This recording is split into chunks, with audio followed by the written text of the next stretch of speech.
Hi, everybody. Well, any divine ruler of a wealthy nation knows that there are many perks to having that job, but it's also a huge headache. And chances are one of your headaches is propagating that divine royal bloodline, in which case you might or might not be required to have more than one wife. Well, in ancient Egypt, they definitely did.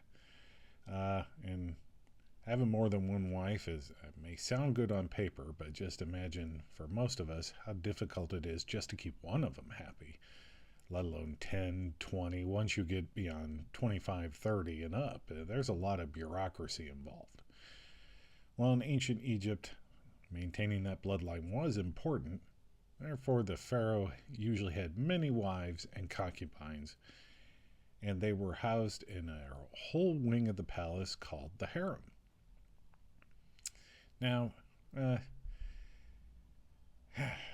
you need to keep all these women happy and from killing each other. So they had somebody in charge of that, and that was the harem overseer. So he would make sure all the girls were happy, had all their supplies, cosmetics, food, clothes, perfumes, whatever they needed, kept them from fighting. But you know what? Once you get up to, Ramses had like 200 of them. Because staff has staff in ancient Egypt, the overseer also had inspectors in the harem. So the inspectors would make sure the girls were all in tip-top shape.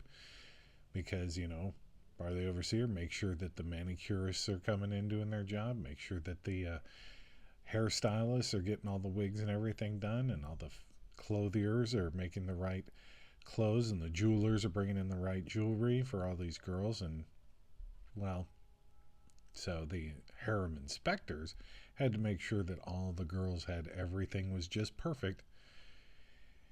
And it usually was, because all those manicurists and hairstylists and jewelers, they made perfect stuff. And that's because they usually had inspectors of their own job. Everybody's amazed at how wonderful and precise and perfect things were in ancient Egypt. But just remember this: any job you did, there was an inspector for it. Usually somebody standing over your shoulder making sure you were doing it right. Also in the harem, there was somebody standing over the women making sure they were doing it right. Don't know if I would want that job or not.